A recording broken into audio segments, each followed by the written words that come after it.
Good afternoon, good evening, good morning. Welcome to Yarmary. Welcome to Full Time Sports Network. Welcome to X. Welcome, Smoke Pop Brother.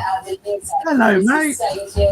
Oh, Happy New Year, everybody. Happy New Year. How are you? Yeah, I'm good. How you doing? Yeah, not too bad, not too bad. Big up to Temi saying Happy New Year already.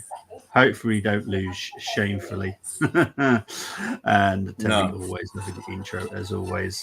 Well, what we will do is we will go through the Brentford team very quickly. Flecken has made it. He is fit enough to start in goal. He's still got an injury, but it's not as bad as first thought, so he will be playing. Yanel, Collins, Van der Berg has also run off and taken his painkillers, and he'll be fine.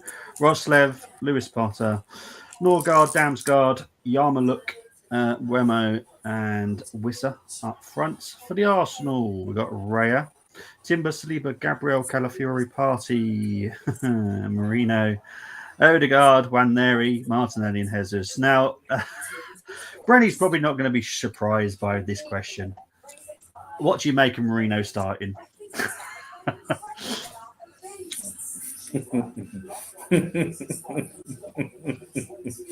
That says it all, really.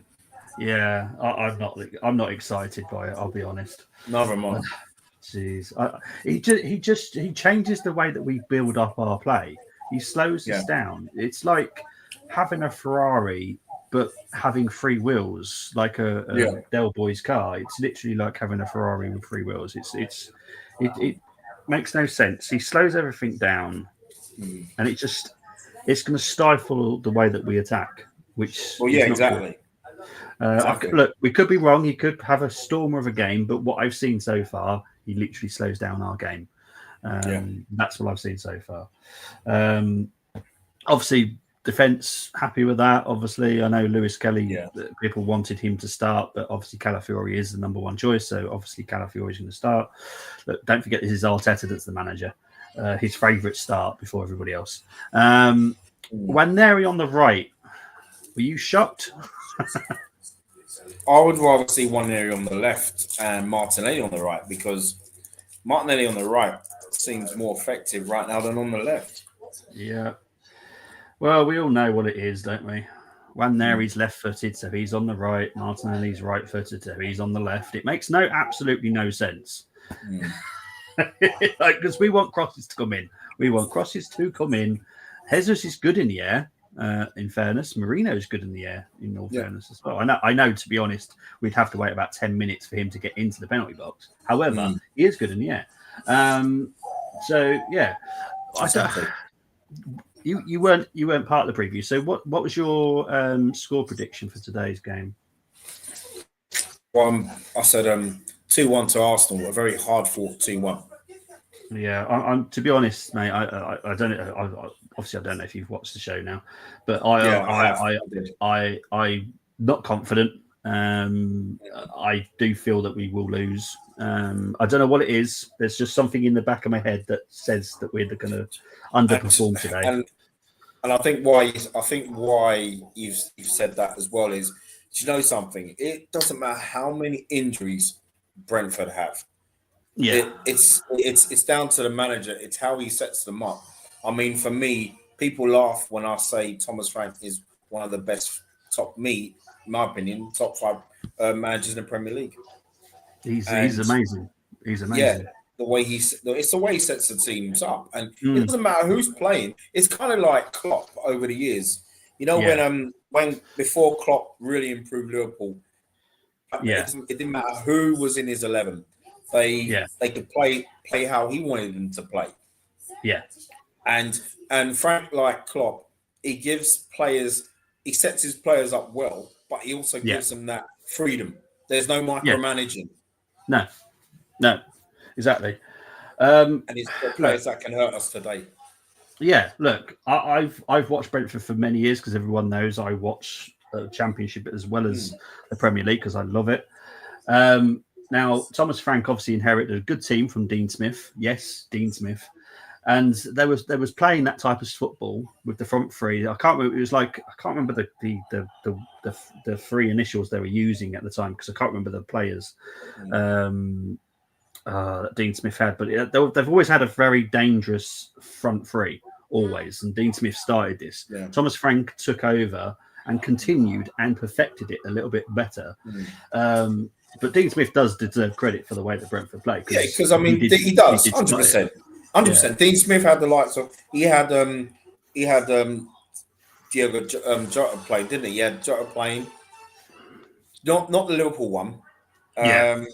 He also had Ollie Watkins, Morpay. Yeah. And then Tony came along, I think, after Watkins. Yes. So, there's always been that attacking threat, Yes. in the Championship from what? We're going back maybe what? 7, 8 years. Yeah, it's let's have a look. He left the club. Yeah, in October 2018, he left. Dean Smith. So yeah, 7 years this year. Madness.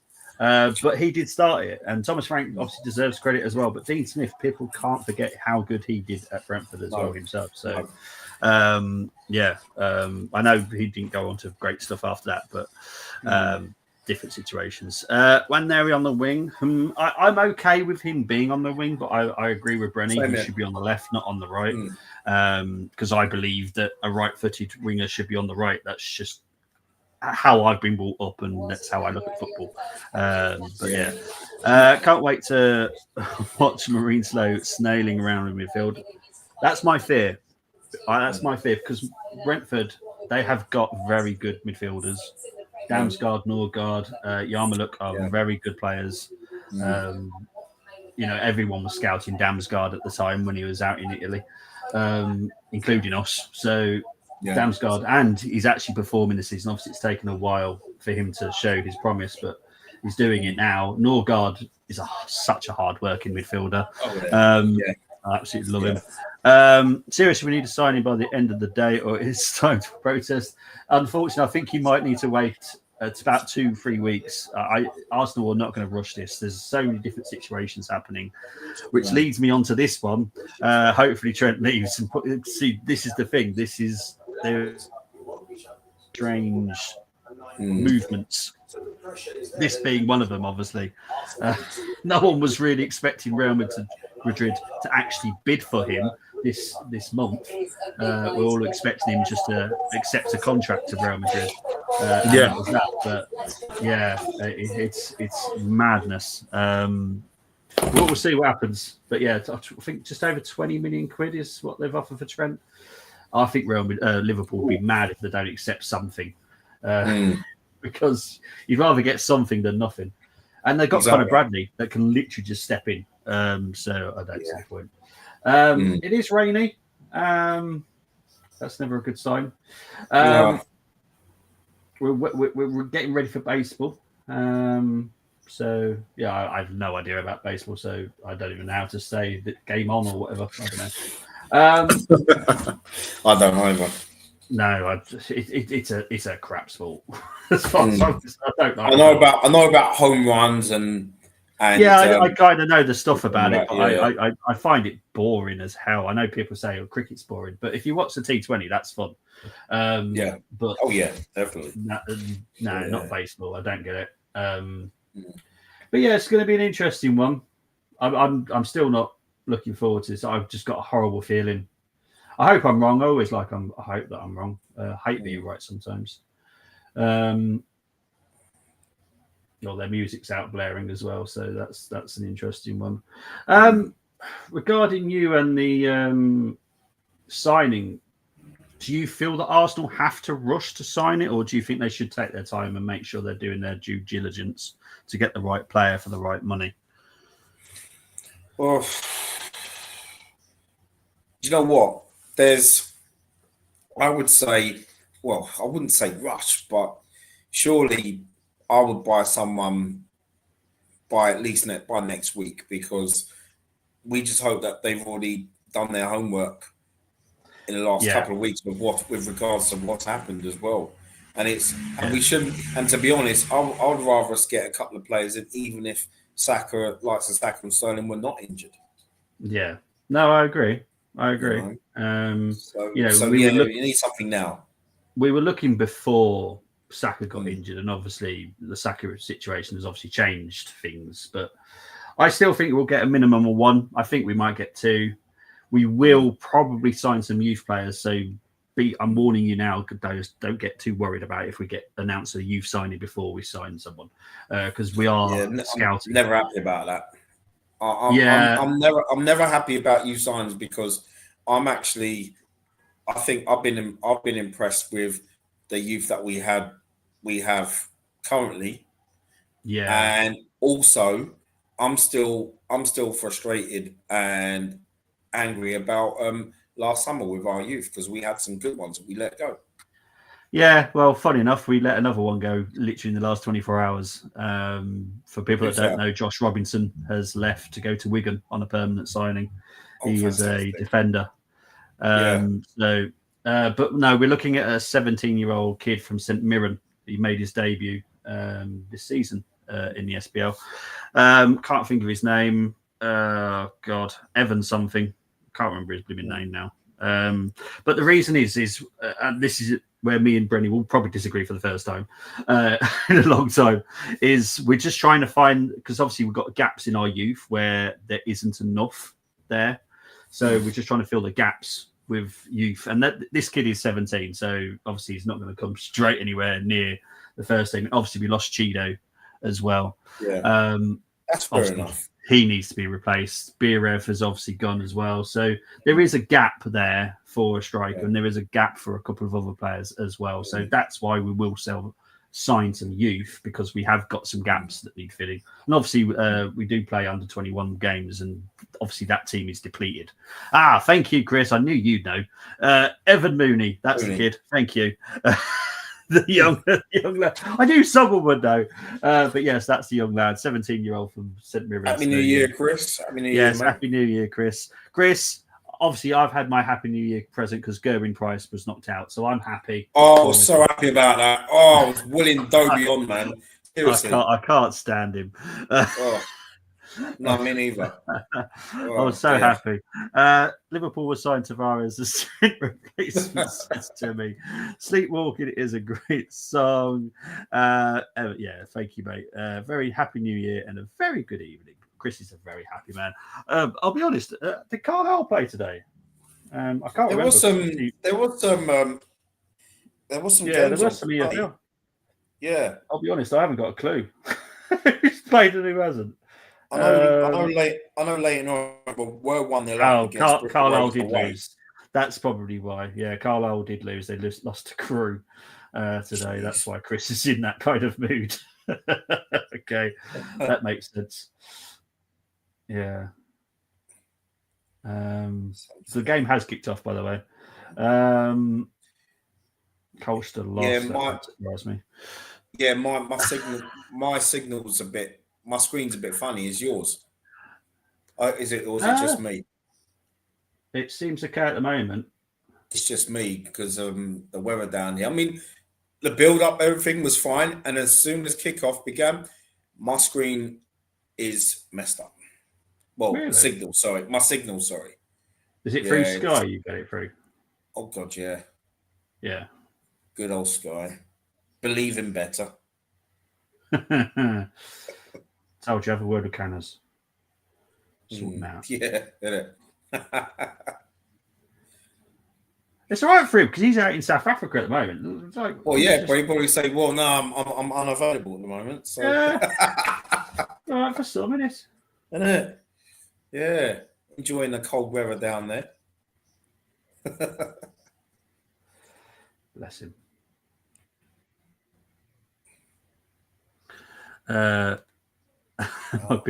Chris, you're never sarcastic, my dear friend. That loss don't count when his streak's still on. Jesus injury. Is there? No, he looks fine. Moving around all right. No, the obviously there's been a bit of a sickness bug. People are classing it as a hangover. No, there is a sickness bug. Oh, hang on. It's Brentford. Oh, bugger. Oh, well done, Raya. Bloody hell. That would have been a goal. Yeah. Oh God. This is what I'm talking about. It doesn't matter who is in that 11 for Brentford. It doesn't matter. No, it don't. For me, when you utilise the squad, you way do it and deal with injuries the way you do.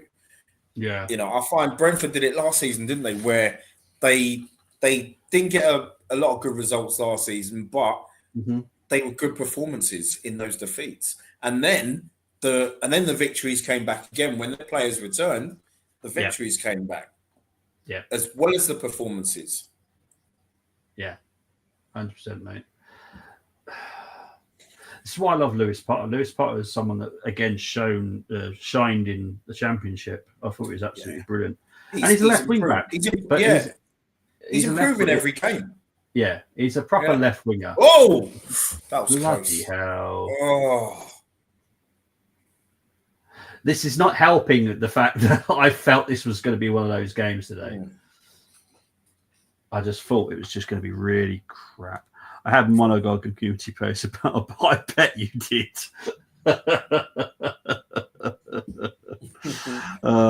Chris, who do you reckon is going to win the darts now then? Because obviously Luke Humphries is out. Stupid Price is out. Oh, hang on, he's Arsenal on the attack. Oh, I don't necessarily mind who wins the tournament now, because I like all the players that are left. Stephen Bunting I like as well. He's playing Peter Wright first today. I love brilliant Bunting. player. Yeah, well, he's I don't obviously people that don't know TikTok, but I love his TikTok. He's just so funny on that. Oh, is it? Yeah. He's great on there.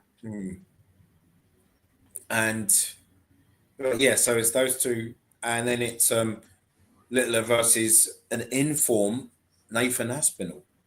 That could be the surprise tonight, with Aspinall going through. If I was a betting man, I would say Aspinall will win 5-3 tonight. You reckon? Yeah, I mean, Littler's played well, but he's not been at his best. But I think Nathan has been something else. His last 2 rounds were whitewashes.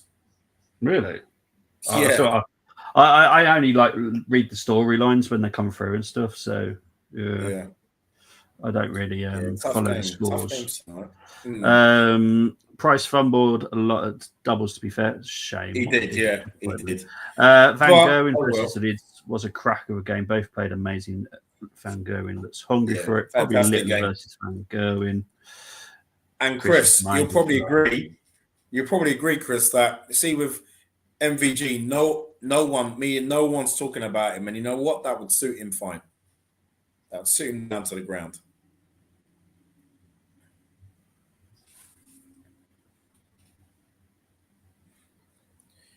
And what happened earlier on, Raya was probably having a sip of this of what I got here, What are you on? Moe. M-O-E-T. What's it? Oh. Yeah, my signal's pretty weak. What, for the TV? Because your Wi-Fi seems fine, like the internet. I know it's weird, but you see, it must be TNT. There's something's not right with it. Seriously, something's not right with it. But if Brentford scored, the screen would probably be fine. All pressure is on Littler now. Humphries is out. Yeah, it's brilliant from Peter Wright.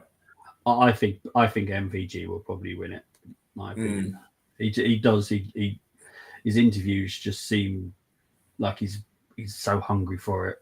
Yeah, I mean he hasn't won it in years. I just feel it's MVG's. I don't mind him too much. He annoys me sometimes, but he's not the most annoying person out there. No. Do you know what? The thing is, PB, I was chatting to my dad the other day, and we were talking about MVG, and I said that MVG kind of reminds me of Arsenal. Like what I mean is that he's had 3 world titles and he should have had more. Considering we should have had more Premier Leagues. Yes. Yeah. We should have. What's Chris saying? Aspinall not been tested, to be fair, so I think Littler beats him. Also, when players survive a scare, they tend to go on to win the tournament. That's the final we want to. What a cracker it would be. Littler MVG Littler would be, yeah. Oh, yeah. Be the ultimate.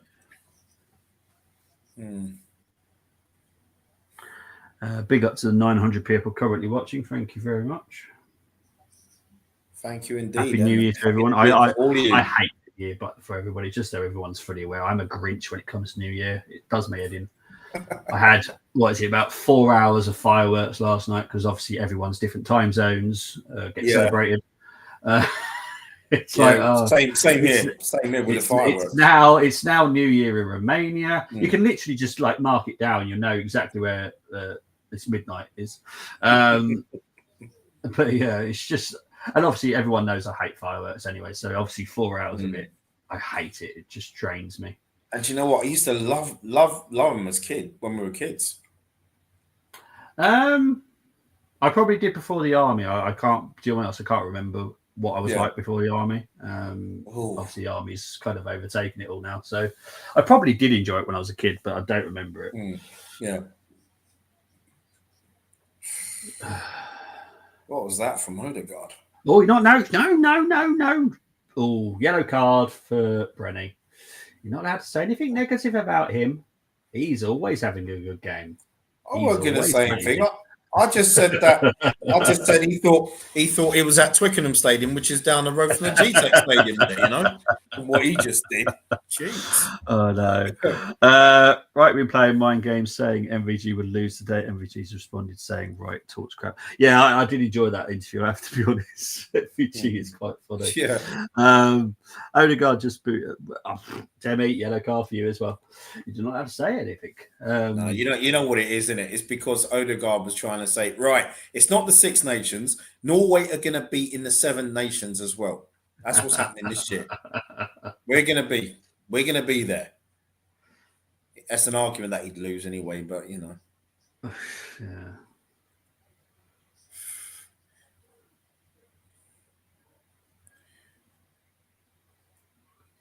Well, speaking of Canners, I mean, he made some really good points about Odegaard the other day. Did he? What did he say? Because I haven't been reading it for a while. No, he was basically more or less saying what we were saying, and the fact that he's weak in terms of when it comes to physicality and all of that. Oh yeah, he can be bullied off the ball, which is not good. No, not for a number 10. Because everyone compares him to De Bruyne. Well, De Bruyne is not bullied off the ball very easily. Exactly. Because he's not exactly strong, but he knows how to keep it. That's the difference. But Odegaard doesn't. Yeah. But this is what he can do. That's what he can do. Nice little dinks. And the best number 10 we ever had at the club, he was never bullied. Oh, hell no. Oh, that's beautiful for Brentford, to be fair. Yeah, it was, wasn't it?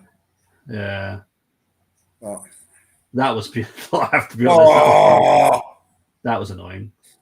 Oh, gosh. Right, here comes Damsgaard. I didn't want to say he lost possession there because I'll probably get a red card and off the stream. See what I mean? And there you go. Bloody hell. See how good this guy is. I keep telling people about this guy. I feel like I'm losing my mind. I've been saying for 2 years how good Brian Bremer is and he would play for the Arsenal. No. Get him for. What do we get him for? He's a quality player. Good run by Damsgaard, by the way.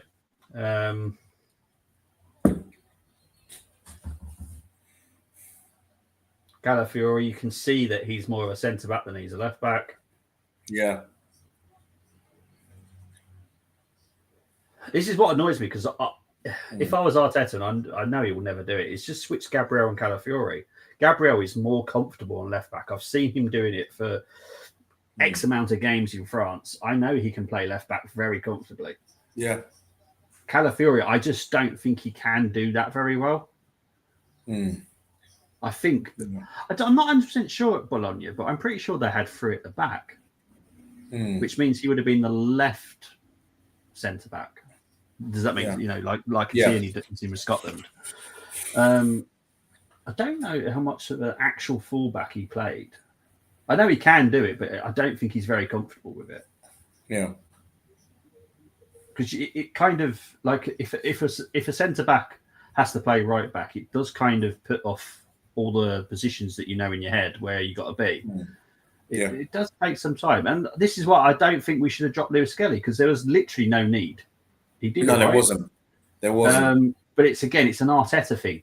Oh, Calafiori's fit now. I'll put him straight back in the team. Why? Lewis Skelly's there, and he's done well. And that's the thing. You can kill someone's confidence with that. Oh, 100% you can. Raya flop there. I don't think he should have been beaten, but I do think Calafiori was not great there defensively. No, it wasn't. So, I'm going to put 50-50 on both of them, to be fair. Calafiori wasn't beaten there. Raya didn't cover his back post. I get what you're saying, but Calafiori should have done way better. He allowed Remo loads of space, allowed to attack. Like, seriously, he shouldn't be doing that. Well, here we go. Is Roslev. All right. Poor from Arsenal. Never bring back player from injury straight away. Yeah, exactly. But Chris, we know nothing. Okay, Arteta is the god. Is the King Messiah. Arteta does that. Yeah, that's right.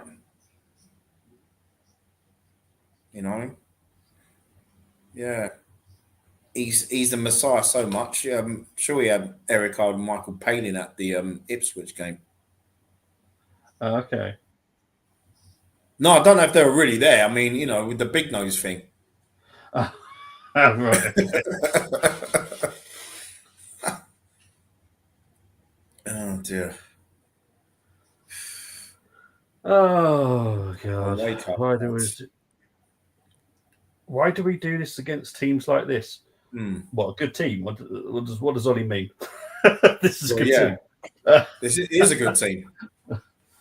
Very strong at home. I know Forest beat them the other day, but my issue was always going to be Marino should not be playing in this team. Go on, Gabby.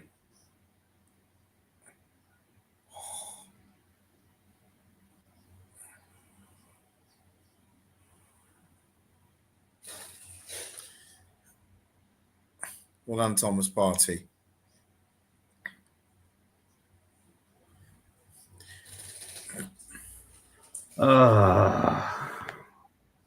Big up to the 1,100 people now watching. Thank you very much. Oh, indeed. That is Martin. Come on, Martin. Shoot. I think this is why I feel sorry for him. I know everyone wants to hate on him because it's the thing to do. But if he was on the right, he wouldn't have to do all this palaver. No. Card already. Come on, Timber. Let's have a look. Yeah.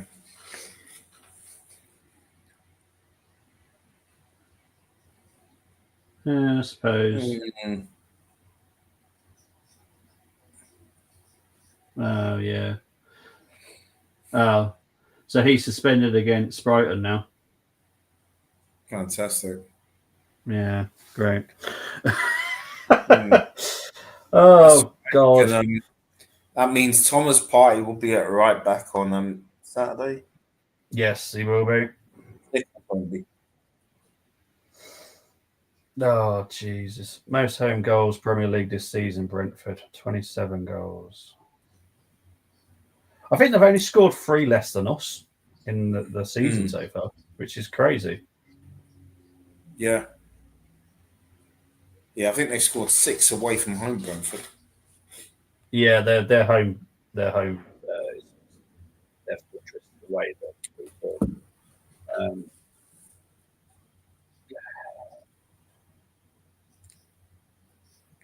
I think it's only Forest and West Ham that have gone there and have taken points.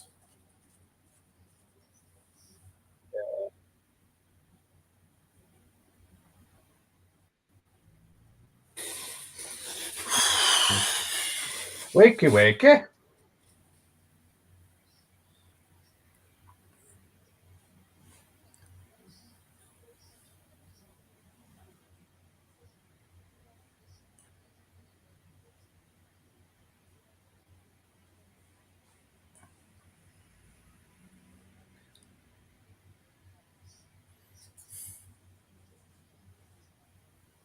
Gosh, not even 20 minutes gone yet. My word. Oh, this is literally what Brentford would want. A 1-0 lead. And Now Brentford don't like to sit on it. But they don't like to sit on it because now it's frustrations. Yeah.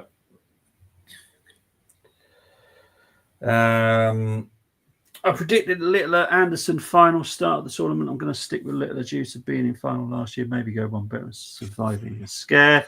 MVG does look good and hungry. MVG has been pushed in the last 3 games too and got through them playing well. I got blocked by a Carl Supporters Trust member after he said awful pitch. Leave him alone. I said would change boots and not mess around. I said stop eating the pies and have standards.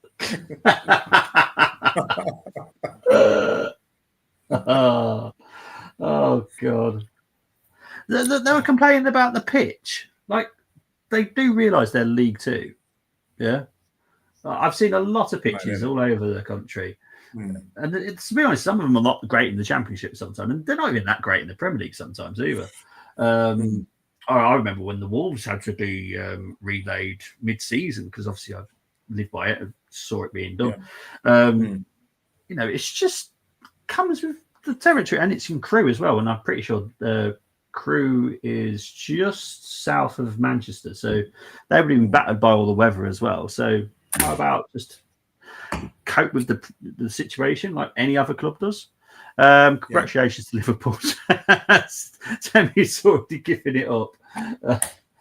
You know what?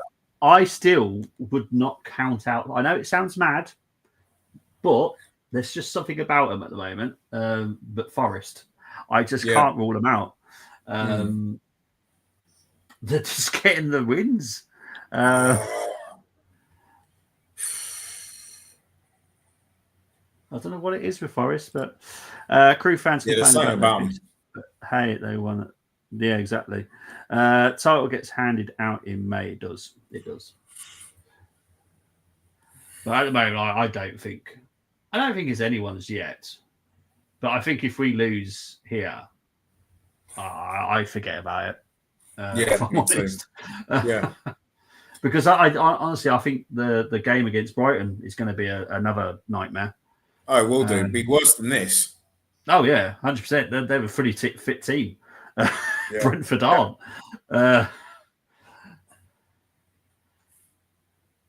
Because I guarantee, if Arsenal had a depleted squad and we lost this, Arsenal fans, it's okay because we're missing half our team. Well, how about we lose to a Brentford team that are missing half their team? Exactly. And right now they got workhorses and some quality up top. Oh yes, and a very good coach that knows how to get the best out of his players. Exactly. You know. But of course, Arteta's the Messiah, so you know. Well, yeah, you can't say Thomas Frank is a better coach than Arteta, and he bloody well is. Yeah, exactly. We need Odegaard to reach another level. Listen, Cannon's not holding back. Odegaard shit again. He is, but this is the thing. Right? Everyone got carried away with that Crystal Palace game, right? Oh, world class, outstanding, blah blah blah. Odegaard. Yeah. And I'm like, did you watch the Everton game? Did you watch the Fulham game? Did you watch the Ipswich game? One game out of 4, he was good. Oh, brilliant! Yeah, fantastic. He's shooting crap in this one as well. This is the man that's meant to be the thing. I don't get it. He's no KDB at all. He's. Sorry, I'm going to upset a lot of people here. He's no Frank Lampard. Frank Lampard is better than him. I love Frankie.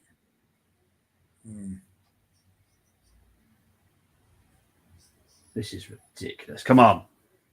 Reason I said Arsenal, when it is, in my opinion, is not coping with pressure. Arteta keeps changing it. Would say maybe lack of urgency too.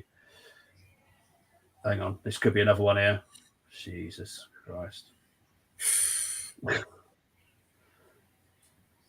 I will finish this one in a minute, Chris. I promise. Just Brentford are on the attack at the moment. We're too far. Arteta's got his favourites, right? He's put Mourinho in this team. He's looking busy but doing nothing. And this is what I say about a lot of players. A lot of players that all get protected. Jonathan David is one. I am picking on him specifically because I don't like players that look busy but aren't doing anything.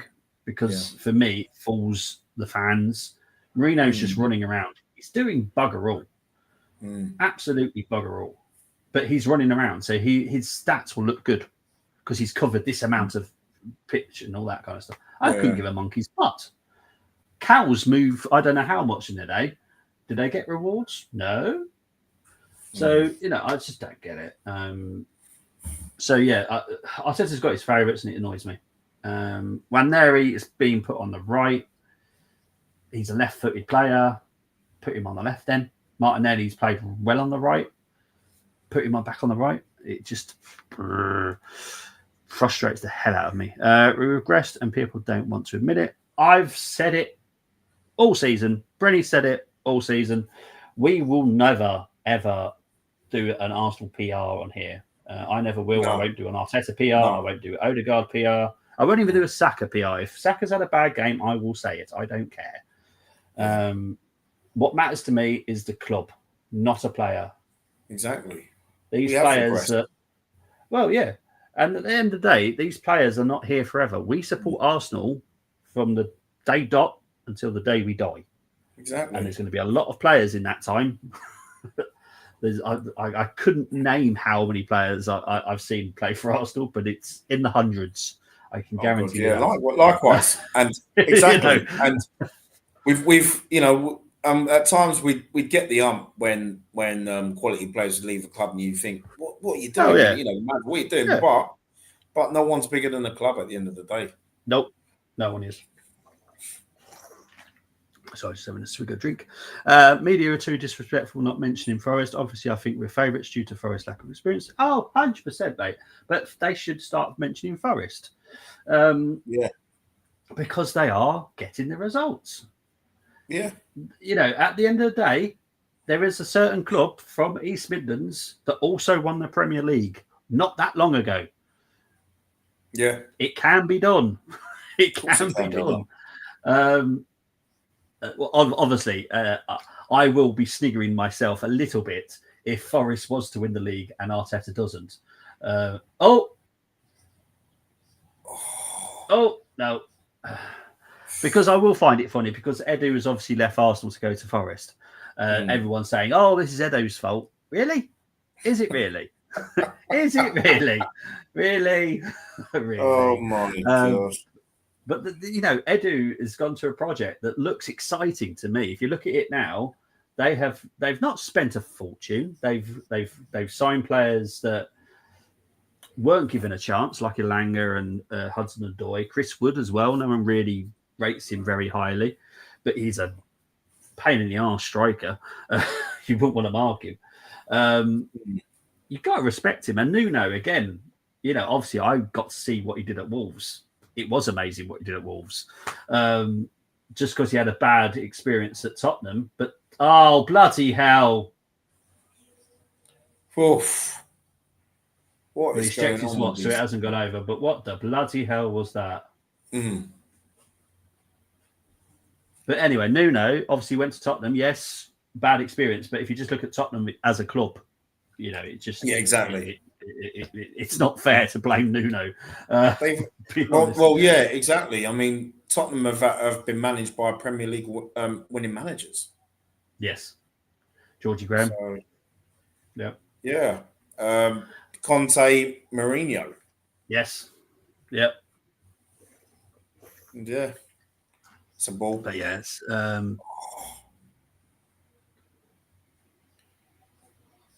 think we've got to try something else apart from trying to walk this ball into the net. Oh, hang on. Party shots. Good shot, Party. Goal! To go! Yes. Goal. Jesus. Well done. Welcome to my party. We're just getting started. A life is a dream. Jesus.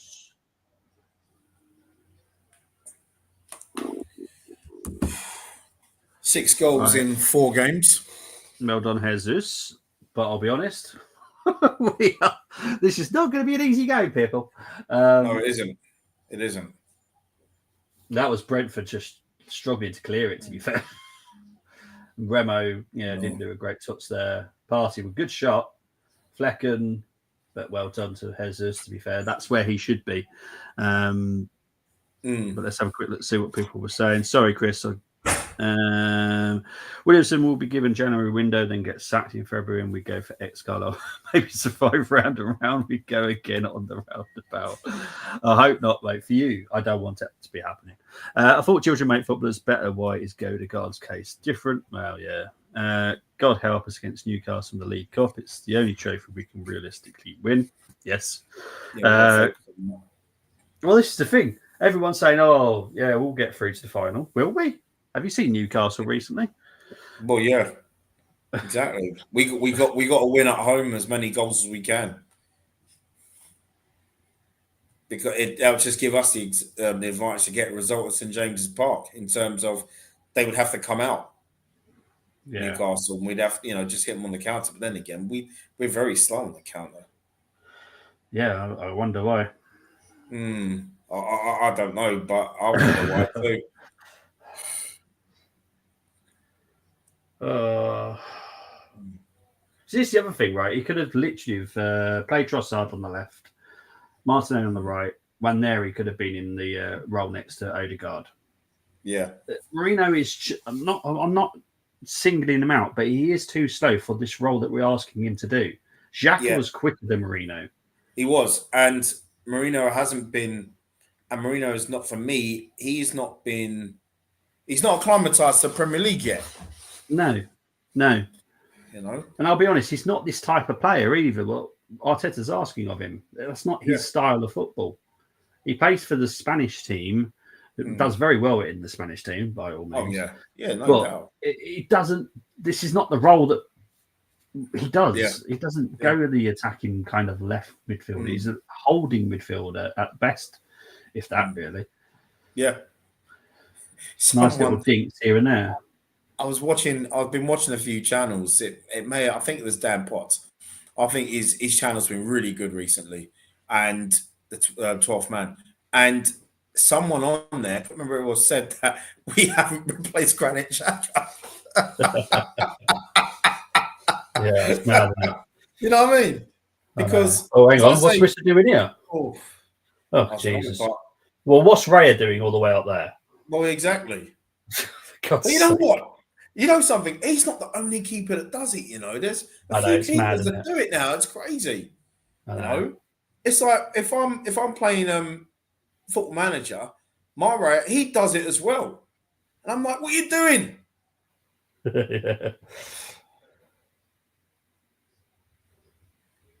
then again, saying that, I know it's only fiction, but my Arsenal setup, my Arsenal team plays better than this one.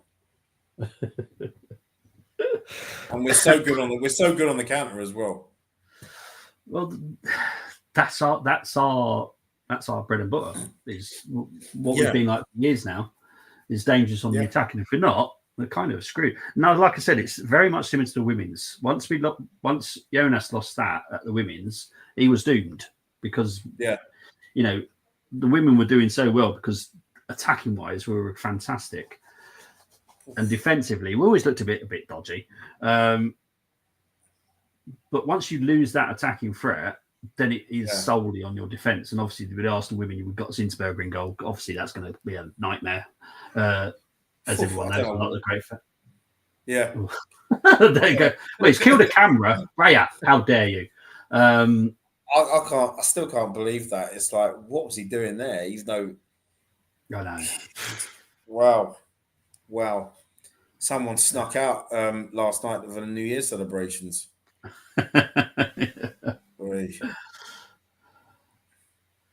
Oh, it's just madness.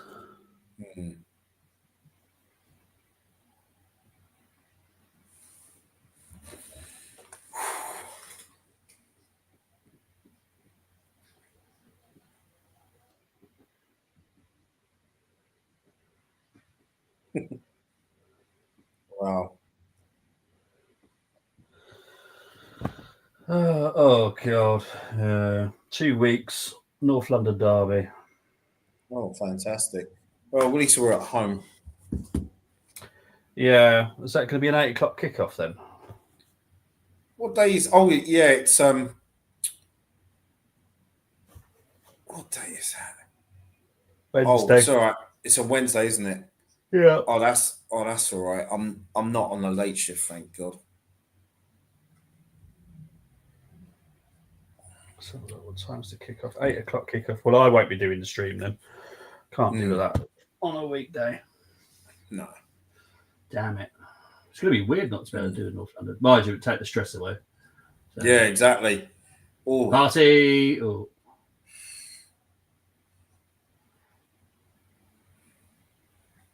this is a really good game now. Oh, and you know what, Bobby? What did I say to you? Since Brentford scored their goal, my screen was fine. It's nuts, man. What? That happened. I remember that happened once when it was myself, Damos, and Canners was watching Arsenal Man United game. It was here like years ago, and it was raining. And as soon as Paul Scholes scored, the picture was fine. And then when Freddie Ljungberg equalised, it was kind of on the blip again. Yeah. You know what I mean? And then obviously we won that game 3-1. But yeah, as soon as United scored, it was like Sky said, "Yep, it's okay. We'll we'll sort that out. Make you Arsenal fans suffer." But we had the last laugh that day. It's crazy. Yeah. Bremo, I tell you, him and Wissa, I rate these guys so much. Quality players. Yeah, mate. You know, and those guys, they're not missing Tony. No, God, no. Which is the thing, for like 8 years, once someone leaves, they replace them with someone just as good anyway. So yeah, we've had such a dangerous front line for so many years. And they do have a player. Who's it? Brentford. They signed in the summer. I think he's just come back from injury. Can't remember his name. He got injured in pre-season and then he came back. Can't remember who it was, but I know my Brentford mates would know, of course. Is that Tudor? I think so. Someone's on a replacement for Tony. Yeah, I think his name's. Well, I think it's got a weird name in it. I think some people Rodriguez, and then some people call him Tudor, and I don't know. Yeah, but yeah, so many different names nowadays. Look at your games. I see you dropping points in at least 2 games. Of course, we can drop points, but our drop-off points might not matter if others don't do the job. Yeah, 100%, mate. We signed Will Patching from Irish League and Elliot Embleton. You didn't need them, but bring them in already. Get rid of Neil Biggins and terminate a Vela contract. Harrison Neal can't even move like he has fridge on his back or Biggins can't beat first man and Villa just walks on it. Just shame about Vela, because at the beginning of his career he looked really good. I don't know what's happened to him, unfortunately. It's just it's a shame. Yeah.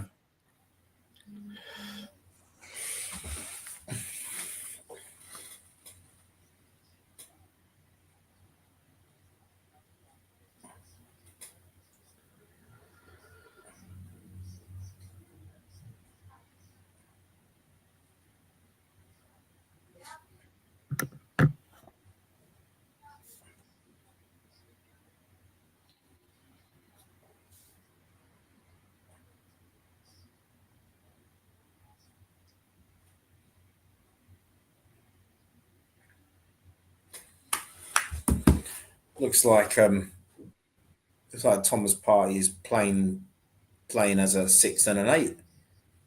Yeah. Mourinho's just I just don't. I don't get it. I'll be honest. No. Fella is literally just running around on the pitch. That's it.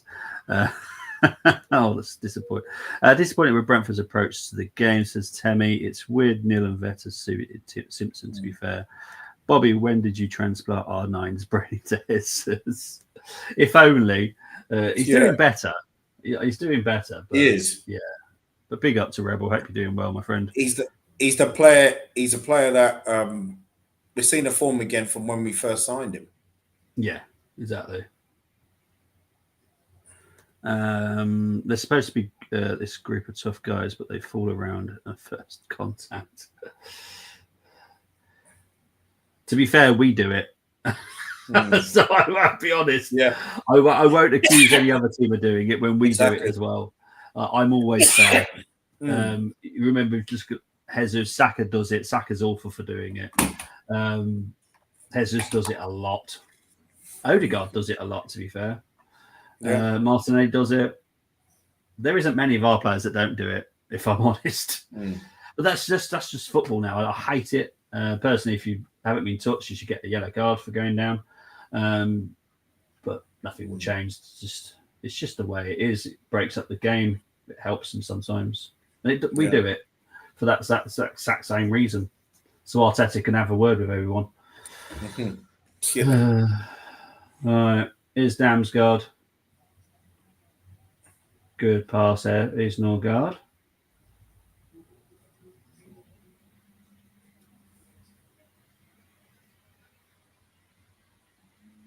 Not the greatest cross, if I'm honest, by Lewis Potter. Carlisle games in general, all I can say is rest in peace. Even away to Tranmere, who were struggling too, but we know what's happening. Christian, Dennis, and Amari Patrick double to haunt us. Patrick maybe might sack another Carlisle. Yes, true. Not to mention Man City has Anthony Taylor on payroll, says Rebel. That's you saying it, nothing to do with me. I'm not saying that. That's Rebel's accusation.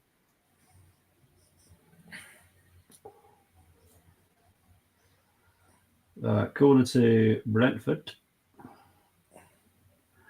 Big up to the 1,500 people now watching.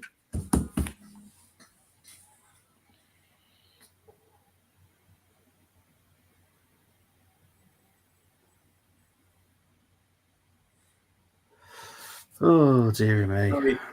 Quite pleased with Waneri on the right. Yeah, I still think we should switch them, though. I agree. I think we should switch them.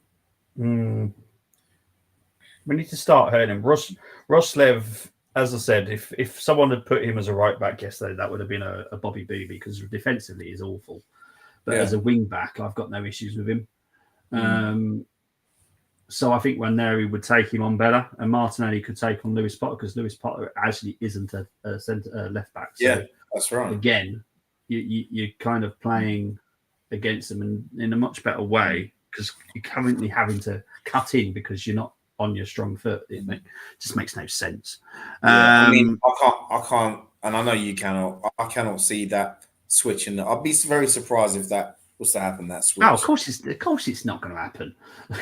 Jeez, I would literally fall off the bed right now if he did that, because it just won't happen. He doesn't do anything that's sensible. He's stuck in his own little world. Well, that's the thing. And this is what's going to cost him his job at some point, because everyone. I remember someone saying the other day that we've lost points because we had sendings off. And I was thinking to myself, we've lost points also because we've played poorly. We can't just put the blame on the red cards, which is certain points on players. Yes, they got a red card. It's stupid. But don't forget the Everton game. Don't forget the Fulham game. That was performance. Yeah. Nothing to do with well, it was the players, but Arteta's the manager. Yeah. Why do we keep protecting him? What is this? I don't get it. George Graham. Oh, that's Well, of course, it's going to be cleared. That's an accident all day long. Yeah, Yes, it's going to hurt. It's silly. It's the protection is just it's crazy because when I was on X this morning and I saw some. I'm not gonna. This person I do get along with really well, but what I saw today on her post was like something on the lines of, if you don't believe that we're going to win the league this season, basically just give your season ticket to someone else that won it and go and watch the games. And I'm like, but wow, it's just there are those that believe that, but they'll still go and support the team. Yeah, Still want us to push on. But you know what it is as well? It's basically with this particular person and others I've seen, it's the first thing that comes into their head. It's not Arsenal. It's the first thing that comes into their head is the manager. Yeah. You know, when people say certain things, when you see people saying that, they're not having a dig at, no one's having a dig at Arteta. No one's saying Arteta's an F in this or an F in that. It's just how they feel right now. Mm-hmm. You know, and the first thing we'll do is just, you know, protect Arteta. It's just, you know, Marino, it's horrible, isn't it? Yeah. It is. That's the one change I would make. I would make it half time, to be fair, as well, because it's not working. I think this is a total cock up by Arteta, if I'm honest. Signing him. I don't hate the player. The player's a good player, but there are players that just wouldn't fit our system. It's as simple as that. You know, a lot of people wanted Jonathan David at our club. He doesn't fit the system. He doesn't work hard. He's good at what he does, but he doesn't work hard for the team, and that's what you need. And Marino works hard, but he's slowing down everything. We have to be quick, because if we're not quick, we're not going to hurt anyone. This is the Premier League. Exactly. See, he's gone backwards. He's gone backwards, gone to the side. Literally, just as I was talking about, he literally cut back and pulled to the side. Now we're going back again. We can't be quick. He heard you, mate.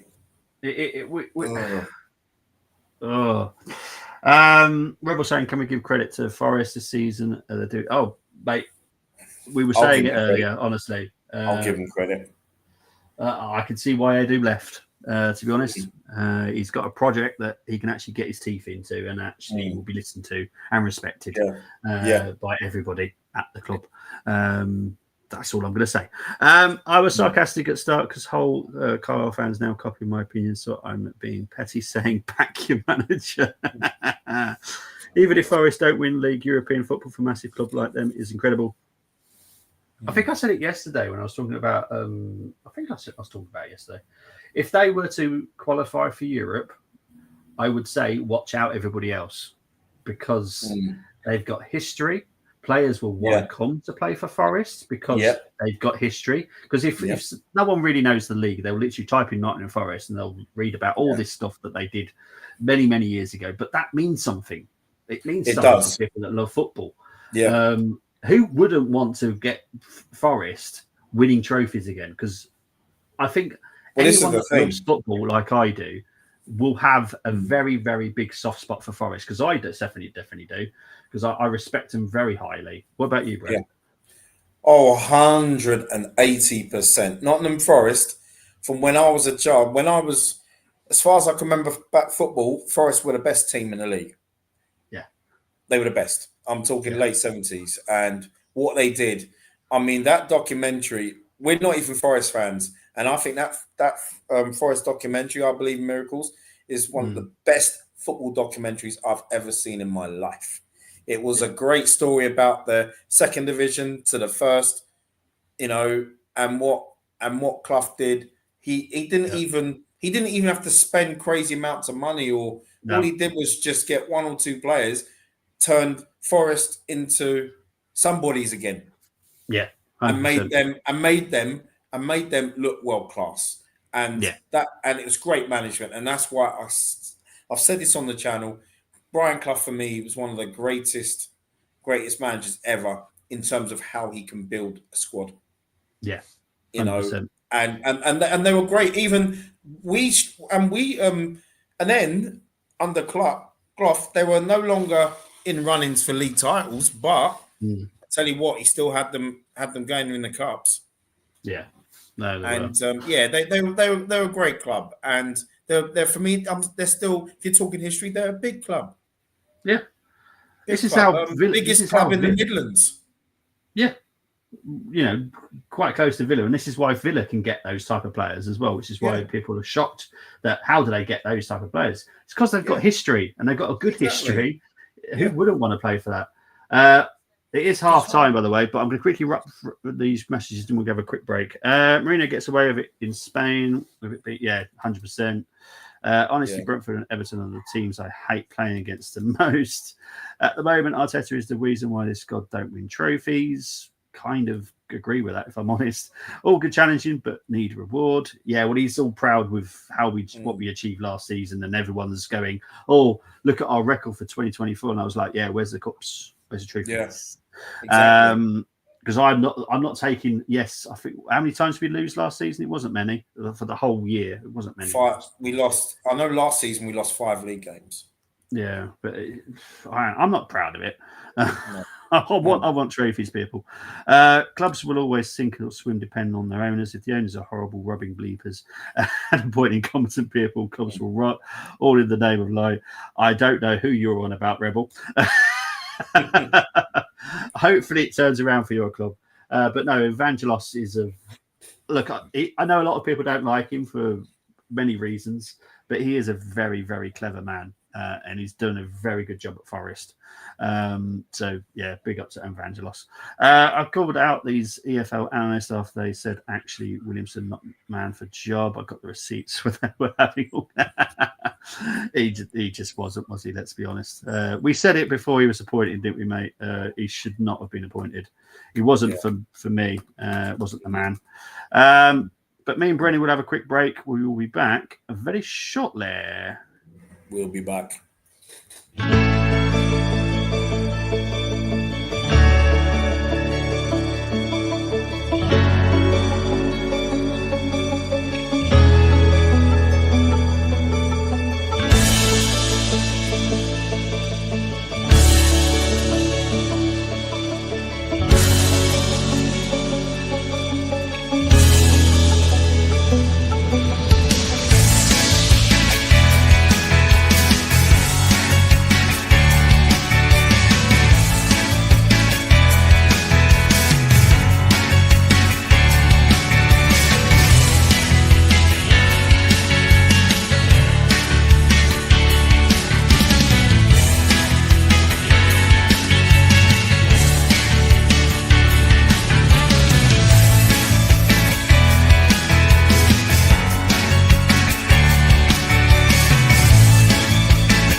Welcome back, people. Welcome back. 1-1. Brentford, Arsenal. Remo with the goal for Brentford. Jesus goal for Arsenal. Just been looking at the stats. Positive on the ground duels. We're actually winning all the duels tonight, which is good. Let's hope that continues in the second half. Ground duels are winning. Aerial duels are winning. So that's good. That's a positive. We haven't done that for a very long time. Possession, 62% for Arsenal, 38% for Brentford. XG for people that love it, 0.69 for Arsenal, 0.16 for Brentford, which I find ridiculous, if I'm honest. Because that chance for Brentford, for me, it's got to be way higher than 0.16. And I was just listening to what Kian was saying, but yeah, Calafiori, yeah, for me, I know Temi was saying it's more rare, but for me, defensive. Don't know why Calafiori was giving him that much space. It's ridiculous to me. So I'm gonna put more 60-40 to Calafiori now. Now I've seen it again. Yes, Reyes should do better at his near post, but Calafiori should not be giving Remo the chance to even get the shot away. So yeah, Calafiori cocked up there. Well, Odegaard started to move, didn't he? Well, yes, exactly. And I was about to say that because I was thinking about. Don't recall me, mate. Don't recall me, please. No, well, no, because I'm thinking about the title for obviously the match reaction later, and I'm going to have to put something about Odegaard again because he's just not doing it, and this is the man that everyone says, oh, once he's back, we're ticking. Really, the first few games when he was missing, we weren't missing him, and then we had a bit of a flop. Everyone go, oh, because we haven't got Odegaard playing. I'm thinking, did you see the first few games without him? But obviously not. But he's 5 games now. The last 5 games, he's performed in 1.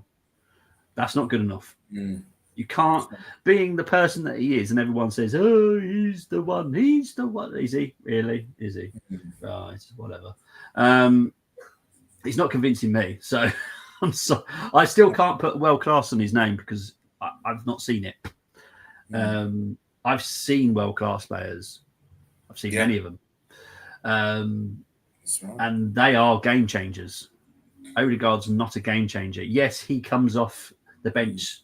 Was it against Crystal Palace? I think he came off the bench, had a fantastic 45 minutes. Yeah, great. I need to see that all the time. You can't just say, because I'm pretty sure we've had some bad players in the Arsenal history where they've had a decent half. I guarantee none of us have called them world class. No. And there's only, and you know what? There's one player I could say who was a world class game changer for me, and that was Kanu. When I still loved watching him, that guy was world class, and he could, even if he started games, he did a job. When he came off the bench, oh my gosh, wow. I agree, totally agree. Wow. Odegaard, I just, if Bergkamp played like this, we wouldn't be calling him world class. There's no way we would. No, but he had bad games. Every player has a bad game. There isn't. Henry's had bad games. It happens. It's fine. But Henry's had bad games where he has scored goals. Bergkamp's had bad games where he still managed a couple of assists. Yeah, and they would tell themselves, you know what, the game was won. I did this, did that, but I got to do better. And that's what those players back in the day, they challenged themselves to do better, and they did. Yeah. Oh, 100%. But I'm in a group of 5 games now. He's performed well in 1. That was the 5-1 win against Crystal Palace. I still think that was over the top for it, to be honest. I think on another day we would not win that game 5-1 because I thought Crystal Palace were actually quite good that day. If I'm honest. They were, and it's when you mentioned the ground jewels for that specific game, I was like, oh my god, really? Yeah. I thought Crystal Palace, they didn't deserve to lose 5-1. I thought they were very good. It was just one of those games where chances just kept going in. It happens. Obviously we do have a soft spot for Crystal Palace. I have a certain reason why I like Crystal Palace, but it might have something to do with certain Ian Wright. But Yeah, they were. Oh, yeah, that's right. You know, I mean, Palace have always been one of those likable sides. Yeah, there's quite you know what I in mean? London It's that just, you just like. You're always going to like them. Obviously, West Ham for me is obviously for family Yep. reasons, and my name's obviously I'm named after a West Ham player, so they're always going to be a soft spot. But QPR, you can't ever really dislike them. Crystal Palace, you can't really dislike them. Leighton Orient, you can't really dislike them really. There's loads, but there's other ones that you really do hate. You know, Chelsea being one, Millwall being another. Sorry, Millwall, but I'm glad you said. You know what? Yeah, exactly. I'm glad you said you were named after a West Ham legend in a certain Mr. Moore, but yes. I'm glad it's not. I'm glad you didn't say another reason, because I might think that, you know, Dallas was your mum and dad's favorite TV show, and they named you Bobby after Bobby Ewing. No, but unfortunately, I do remember having to watch that crap when I was young. I hated the bloody crap. I hated that. El Dorado. El Dorado was another one. Lucky no. There were some really bad soaps back then. God almighty. What was that about? So what was it, Mike? Coronation Street or EastEnders? Wow, if it was El Dorado, we could all sleep easy. The only one I actually enjoyed, and the only one I actually do miss, is Brookside. That's the only one I actually really enjoyed, because that was a proper hardcore, full-on soap. That was Brookside. Good old Brookie. Yeah. Proper good story. Did you ever watch the very last one? I probably did, but I couldn't tell you what happened. But I watched Brookside because I enjoyed it. I did watch that very last one. It was a bit hardcore, that last episode. Yeah, it's proper deep, that was. But yeah, let's talk about the football. Sorry, exactly. Only ones that deserve praise for Carlisle. The keeper came through youth. Ellis at wing back from youth. Lavelle, Mellish, and Harris, who scored and made it happen. Imagine my shot. Kadeem, you don't deserve this. Go find another club if you want. I liked him back at Sheffield Wednesday. I really did. I thought Kadeem would do really well. It's just not going to say it's a shame he's gone down to League Two, because I'm glad he's found a club, but he deserves better. Kadeem is a good winger. Haven't Brentford only dropped points against Forest at home? To be honest, West Ham as well. Oh, West Ham. There you go. It was 1-1. So they were the only points that they dropped. Yeah, so Brentford are hard to beat. Some Carlisle defenders are acting like Patrick Truman from EastEnders collapsing, to be honest. Patrick Truman, isn't that the guy that was in Finn Blue Line? Yes. Truman. Yeah, I've walked past him once before. He was looking as cool as ice. He's a cool character, isn't he? Yeah. Top bloke. He had this shirt right on that was so cool. You'd think, "Whoa, turn that volume down, man." You know what I mean? It was like, wow. Yeah, Rudolph Walker. Oh, okay. Yeah. But the game has got back underway, by the way. I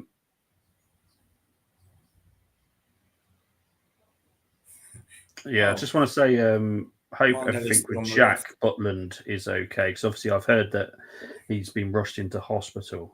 He won't be making the game against Celtic. I think it's tomorrow. They're playing Celtic. So I hope Jack's okay. He's just become a dad as well. He's just had a baby, so I hope he's okay, because he has been rushed into hospital with internal bleeding. And it's also good about Mikel Antonio. He's actually out now after suffering a broken leg. Hopefully, that's good news as well. Yeah. Yeah. But it'll be interesting to see what is decided with him now, because obviously, he's 34 as well. Yeah. Obviously, we don't know the extent of the broken leg. So obviously, there are some players who have broke their legs in the past and they've never been able to carry on. So we'll have to wait and see. I mean, if he does retire, then understandable. But yeah. I hope he can make something. So I do like him. Yeah, it's quality. He can come North Greenfield United if he wants. It'd be brilliant.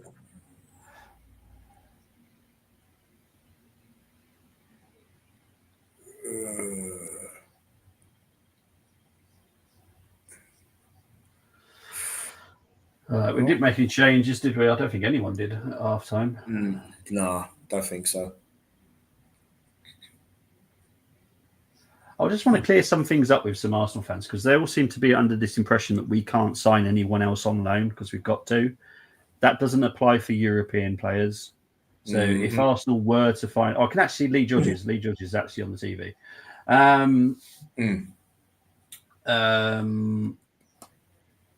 Yeah, because people think because we got Sterling and Neto in on loan, we can't sign anyone on loan. We can because it's 4 loans maximum, 2 Premier League, 2 European or elsewhere.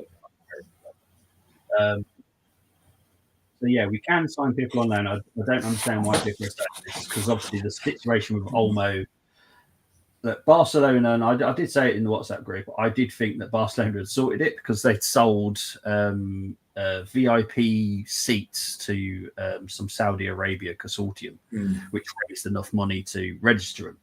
But the La Liga, and good on La Liga because they're not backing down from this, are not happy with the way that they've done it. So the Liga are like, nope, still can't register it because we don't like the deal. So yeah, it's going to be interesting to see what happens with Olmo. Look, Olmo can say how much he loves Barcelona as much as he wants, but if you can't be registered, you're kind of screwed. Yeah, exactly. I personally think what will happen is he will go on a 6-month loan somewhere, so he's being played and being paid by someone else. So Barcelona don't need to be paying for someone that. Oh, goal! Oh, bloody hell, Marino. Well, to be fair, he didn't have to move. Welcome to my party. We're just getting started. A life is a dream. Well, that's obviously the bonus of Marino not being able to move is he can just stand there and put the ball away. So he can do that. He can be a goal poacher. I know everyone's going to be saying he's world class now. We'll be watching that.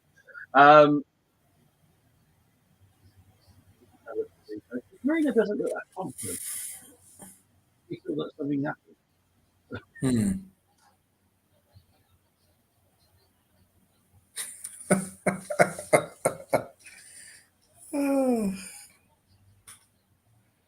There we go.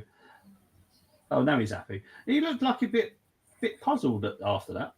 Yeah. It's like a player that knew it was going to get ruled out. Yeah, he probably thought, oh, I'm offside, but I'm not offside. Yeah. Well, that's good. 2-1 up. Lovely job, Lee. I'd still sub him, though. And here we go. Because it came from a set piece, guess what everyone's already saying? Set piece FC already. My God. We were set piece FC when we were kids. Yeah. As well as scoring goals. So were Man United for many years. They were, but people wouldn't remember that.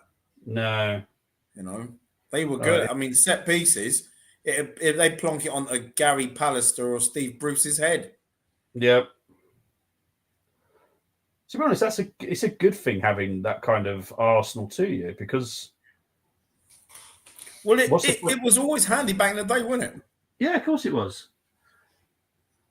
And who doesn't like a good old big header from a corner? I absolutely love them personally.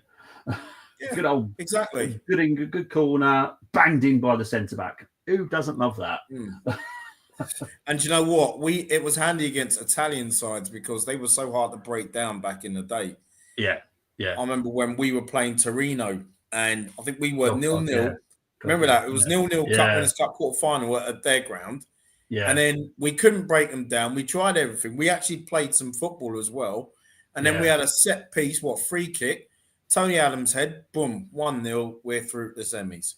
Yeah. 94? It was. Yeah. It was. You know, and then our semi-final goal was a set piece, Ian Wright header from a free kick. Yes. Against Paris Saint-Germain, and then even in the final, we didn't score from a set piece. It was a wonderful Alan Smith finish. Yeah. And is that a finish? Yes, it is! Oh! Martinelli. Welcome Welcome to my party. We're just getting started. A life is a dream. 3-1. Do you know what? I'm gonna keep talking about the old days, and we'll get a fourth. Yeah. Oh, Brentford aren't happy about something here. I don't know what. Oh, yeah. Hang on, let's have a look. See if there's anything that they're not happy with here. They're probably looking at a foul or something, I'm guessing. All right, so Waneri, good little cross. Oh, they're not seriously saying about that on Collins, are they? Fouled by, I think it was one of his own players, wasn't it? Looks so. Oh, seriously, like that little push. Seriously? Great finish by Martinelli, by the way. Yeah. That was a tiny push by Marino. Oh, we are breaking cameras for this game, aren't we? Blimmin' heck. We've obviously got an issue with the cameras. Yeah. Temmie saying Don Marino. No, hell no. They VAR in that. Yeah, well, they would do, but yeah, that weren't going to take too long to work that one out. that was Timmy's funny. Timmy funny. Our next game away to Tranmere, so 2-0. Dennis and Patrick don't care. Tranmere is struggling. Carlisle play with Santa hats on their heads, giving gifts. So with Carlisle in promotion season, Brentford are the last people who should complain about a little tugging here and there. Well, I'm not going to go into that conversation, but yeah. No, the thing, because I remember Torino, because there was the striker with proper 1980s hair. I think his name was Salenzi. I think that was his name. Played for Torino up front. The 1994 game against Torino, there was a striker that played with Kiss hair. 1980s band, long hair. I think his name was Salenzi. Yes. He played against us, and I remember him. Yeah, he was a character. But yeah, I do remember playing Torino. Yeah, they're a tough side back then. Oh, crikey, yeah. Really tough. They're another team I respect.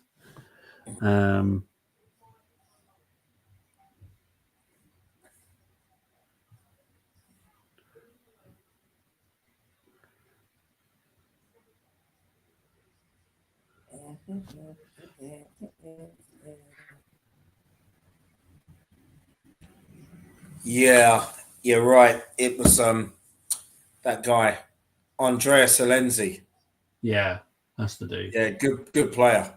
Yeah, but he had like a 80s rock hairstyle. Oh yeah. Yeah, he did. You know, I think he was like Batistuta at the time as well. Batistuta, that kind of thing as well. He probably, he was one of those that had probably played Led Zeppelin if his team won, and if they lost, and if they lost, he'd play ABBA.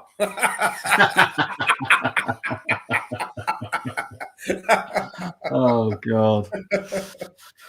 Oh dear me. Yeah, he was a really good player. But to be honest, I mean, those days there were thousands and thousands of great players. Oh God, yeah. Worldwide. Oh. Do you think the amount of good players has decreased over the years compared to our days? Or do you think it's still the same? Because I think it increases. No, I think it's decreased over the years. I think back then. No, it has decreased. But for some reason, people are saying there's more world-class players now. But I think it's the other way around, personally. No, there isn't. It is the other way around. Says, oh, this player's world-class, this player's world-class. Really? Are they? Have you seen this player play? Have you seen that player play? I don't think you have. No. And, yeah, it's decreased big time. And I think it's the same in rugby. It's also the same in... I think it's also the same in... What's another? Basketball. I used to watch the NBA like crazy. And for me now, there's only a few players that I could watch. And I think LeBron James is still on top of his game. Yeah, but back in the day, there was so many great NBA players. Yeah. You know, so for me, I think the standard has dropped on a team level. But if you're talking, there are about 3 individuals that can match including LeBron James, that can match what the players did decades ago. And when people talk about, when they talk about, say, it could be LeBron, it could be what's his name? He'll come back to me in a minute. But anyhow, those types of players, they can. Oh, they've topped Michael Jordan's shot ratio. They've topped this. They've topped that. But Michael Jordan is still better than all these players of today. Oh yeah, definitely. They've got more assists than Kareem Abdul-Jabbar ever had. And no, but Kareem Abdul-Jabbar is still a better player than you. It's basically there's longevity in it in terms of how these players have been around compared to the greats. Yeah, 100%, and how achieved. So I think it's darts and athletics is where I feel people are improving. Yes, yeah, I agree. Yeah. Yeah. But no, football definitely a decrease, mate, and it's a shame. It is. I don't know if Chris is still watching, so I'll ask you. But I don't know because obviously I don't know enough about darts. But is there more Asian dart players now than there was years ago? Because I've seen. Hell yeah, what's definitely happening in Asia at the moment? They've got these like really amazing dartboards that everyone seems to be using. It's like the karaoke. It's taking off over there, and everyone's doing it, and they're loving it, and it's amazing darts, by the way. I'm just wondering if that's the reason, because they're making it more of a kind of a social event as well as obviously. Oh, that was close. But yeah, because obviously I don't know enough, because I know Lim's been around for quite a few years, isn't he? I think that's his name. Paul Lim. Yeah, that's the one. Paul Lim was the first I ever knew. Yeah. And I can remember I was watching a documentary on him, and also the fact that he's from Singapore, but I think since the 80s he represented America, and he was the first Asian darts player I'd ever seen or known about. Yeah. He'll always be remembered for getting the first 9 darter at a world championship. Okay. Yeah, that was I think it was back in 1990 or 91, something like that. But I think he for me is a pioneer, because he, I think, has encouraged so many Asian players. It's not not just Singapore, the Philippines, Japan, China now, and and there was this Japanese player came out a few years ago. I don't know where he is now. Can't remember his first name, but his surname I think was Matsumoto. Oh, okay. And he was brilliant. He would always get to the first round of the World Championships. I think he once got to the second round, but I think Paul Lim, for me, if I'd be very surprised, but I think he was a pioneer for where Asian darts is today, personally. Okay. Yeah, probably. There's so many good players now. Yeah. And what's his name? What's his name from the Philippines? Oh, is it Nabrida? He got knocked out of the third round by the guy that beat Gary Anderson and De Graaf. Okay, yeah. I think De Graaf won that 4-2, but it was. I thought, you know what? He's going. That guy Nabrida's gone home a hero. There you go. There's Chris saying Paolo Nabrida. Big up to JJ, who's in the house. Hope you're doing well, JJ. You're right, JJ. By the way, there is the argument that's club legend. No. Must be a Was it Claude? Claude Goretz, his soul, used to call him the postman. I think he was a postman. Yeah. So he's a postman. God. He's a club legend of Royal FC. Oh, Jesus. No, I know a lot of people love Lord Bentner and all that kind of stuff, but seriously, some of these players give me blooming nightmares. That's a really... Oh, well done, Flecken. It's good. That was quick thinking. Right. Quick finger from that Raya was there. fantastic. Well done, Martinelli as well. Well, we're not looking like we're in trouble right now. So no, for once, you know what? Because this is unusual. Second half is actually better than the first half, which is unusual. Normally, second half is a bit of a flop. But there he's enjoying himself. Yeah. I think people need to stop talking about he's still not ready because Arteta's not trusting him. He's ready. He's been ready for ages. Ready. Of course he is. Of course he is. You know what it is? It's that old-fashioned age thing, isn't it? Yeah. Where, they're always like, if you're 18, 19, he's not ready. Oh, maybe you'll be ready by the time he's 21.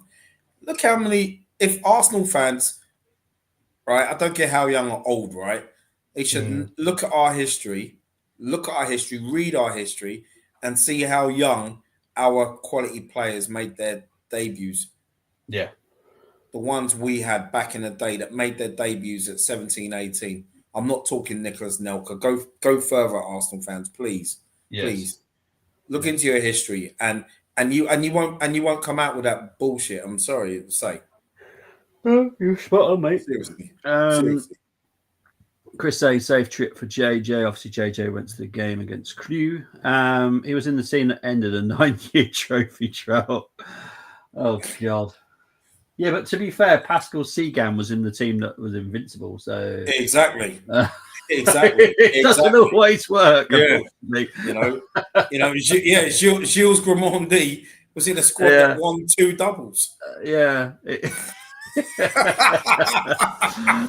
What's the way forward, JJ? It's disappointing, but still 23 games to go. Still need January window to get his players. Well, let's wait and see. I hope it turns around for Carlisle. I really do. But yeah, it looks tricky at the moment, if I'm honest.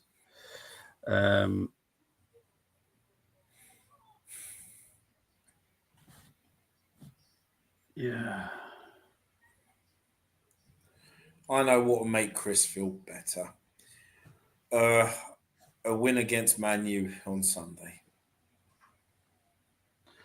It's going to be one of those because it would not shock me if Man United got something out of that game. Yeah. Because that's football. Football's a weird sport. It is. And it's like Anarim as well. I really feel for him. Yeah. He's a quality manager, that dude. He is a quality manager. And I'll tell you what, I wouldn't be impressed if Arsenal fans were basically saying he's not the one, he's crap. Look at where we were when Arteta came in. Yeah, exactly. Bremo's puts it in. Good defending so far.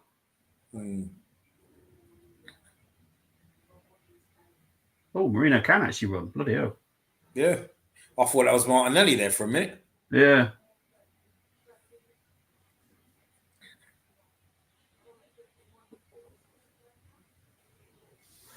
Let's have a look. More trophies in England than Kane ever had. Oh dear. Maybe blame the county thought Williamson was the right man when he wasn't. Yeah, it's just wrong appointment. It happens. It's like Southampton appointed Urich. I think that is the wrong appointment, if I'm honest. I don't really get what they're trying to do with their. Because Urich isn't someone for me that will get you points at Southampton. He hasn't impressed me at all as a coach. Slot, I always thought would do well because I've seen him in the Eredivisie. Obviously, I'm an Ajax fan, so obviously I saw what he did at Feyenoord. So I knew he'd be good. I just thought there might be a little bit of a drop off, but there clearly wasn't. So that's good for Liverpool fans. Amorim, quality manager, but he needs his own players that play the system that he enjoys and does very well. Well done. Check one Harry. Go. Should have. Oh, what he did just there. My word. Yeah, that was beautiful. But he's not ready. He's not ready, Bren. No, he's not ready. No, he's not ready. No. He's not ready. He's not ready. No, we won't go down. Things have not went for us. Could you imagine, PB? Can you imagine if this was 1984, 1985, and you had a young Tony Adams coming in, and it'd be, oh no, he's not ready. Martin Keown making his debut, he's not ready. David Rocastle doing wonderful things on the right, brought in. He's not ready. He's not ready. Not ready. I know. It's Niall Quinn scoring on his debut for Liverpool. Oh God, he's not ready. Absolute madness. Yeah.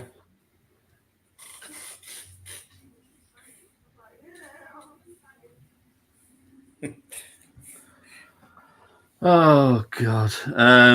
Terry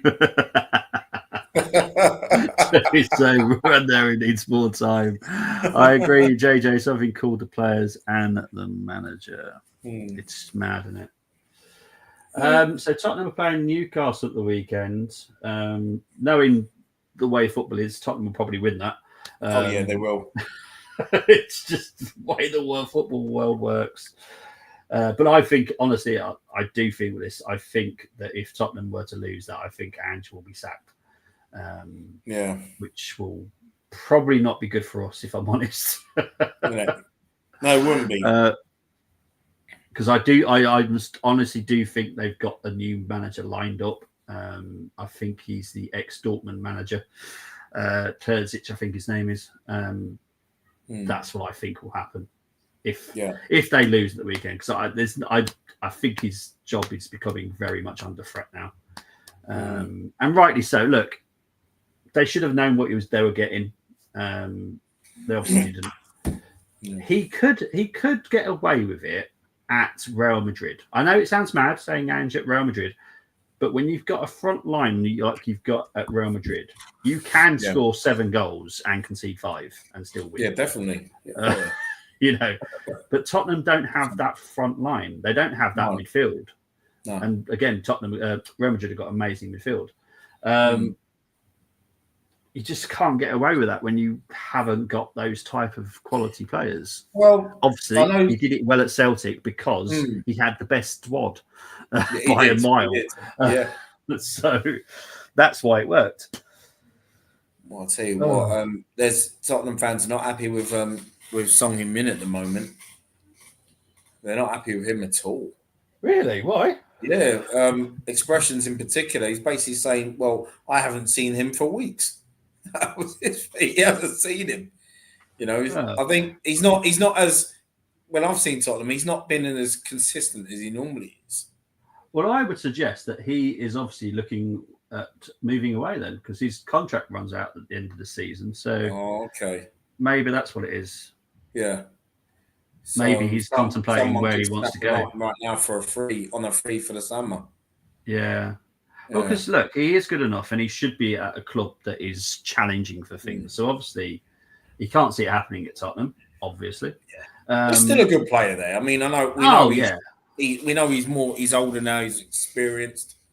You know what I mean? But totally. There is a triple change coming from Brentford, so that's going to be fun for me. I know Kim's coming on, but I don't know the other two. Yeah, I'm not sure if one of them's Archer. I'm not sure.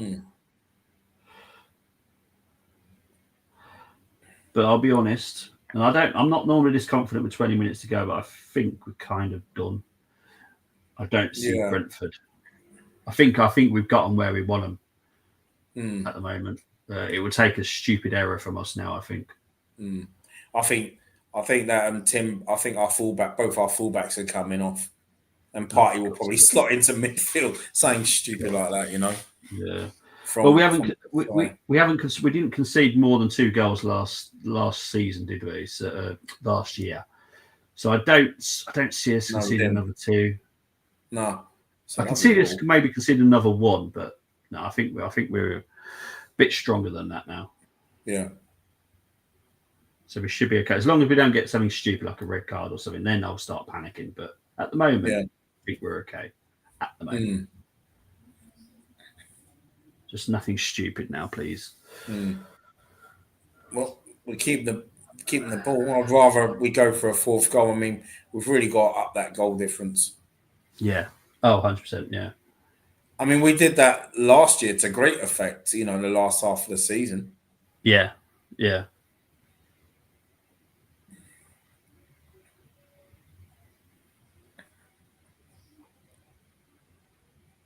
See, I like Waneri. He's so quick. He's quick. He knows what he wants to do straight away. He's not like differing. He literally just gets on with what he knows, what he wants to do. Just I'll tell you something. But you know what, PB? He's got a really good brain for such a yeah, definitely. You know, he's got intelligence. Yeah, Jack and Mehmet have dealt with him so well. They've coached him so well at the younger levels. So well done to Jack and Mehmet, because you've raised a good player there. Same with Lewis Gay as well. Absolutely mind-boggling. Because I'm not going to give Arteta any credit because he hasn't raised him. No. Mehmet and Jack have. Exactly.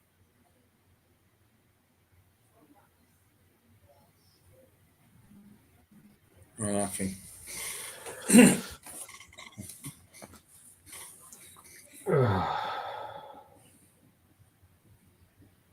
Yeah, we need to add this January, definitely. Just push on.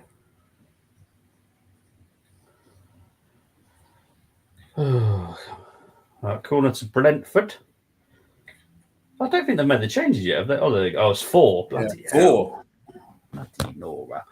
It's only because they know you got to put the names in. I know. You know. No. Listen. I know I'm only down the road from Brentford, but I haven't said anything to them. I swear, I haven't said nothing to them. I haven't said, listen, pitch up my pop, brother. Van der Berg's off.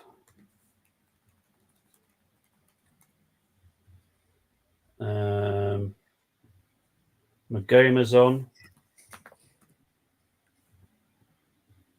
Wisser's off. Bloody hell. I'm so glad he's off, because he. You know what? If he'd stayed on the pitch, I wouldn't have been surprised if he'd got their second goal. Yeah. He's that type of player. Oh, 100%, yeah. Kevin Charlie. Jensen's on as well. All right, Sky, if at any point you want to put up who's actually come on, that would be really helpful. Because there's one of them I quick like that, but there we go. There we go. Norgard, Damsgaard. Jensen and Sade. Oh, Sade's on. Right, thank you. Yeah.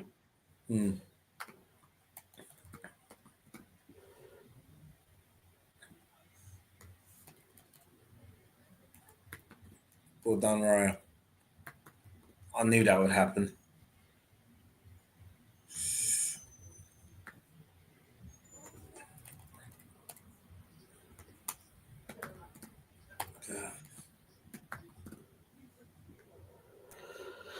Okay. So I just realised. This is Raya's first appearance against Brentford. Yes, for us. She's officially ours. Yeah. Yeah. Yeah.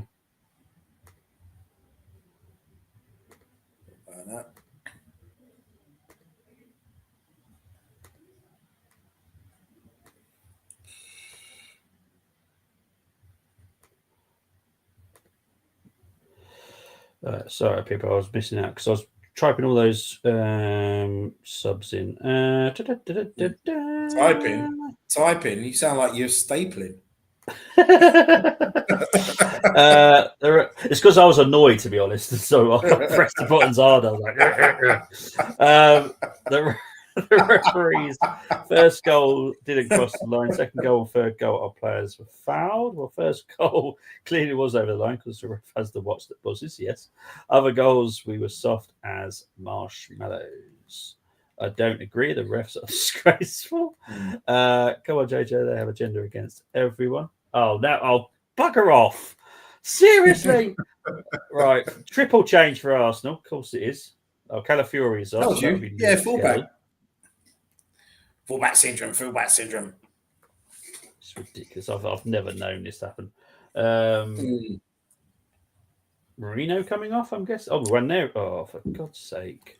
I wouldn't have taken him off. I think he's played really well today. Yeah, Trossard's on for Waneri. And I'm guessing Marino for Rice? Yeah. Yeah, okay. Cool.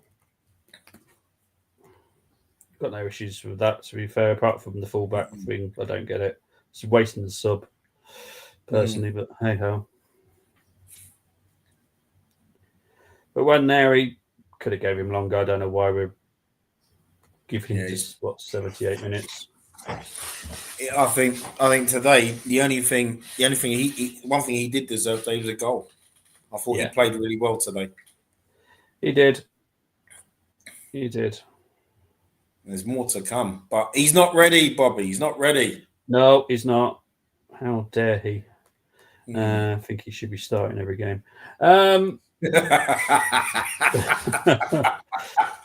Cheeky boy.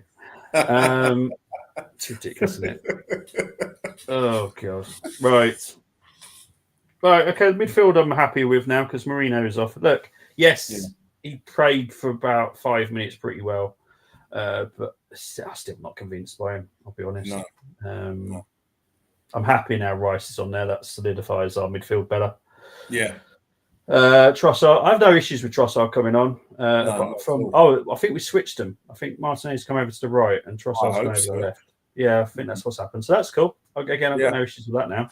Now I've seen that's what's happened.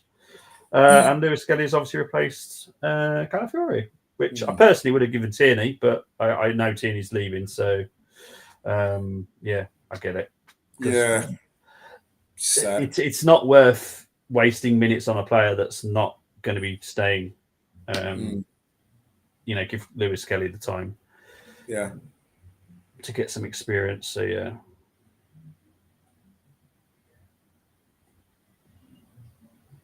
Yeah. Do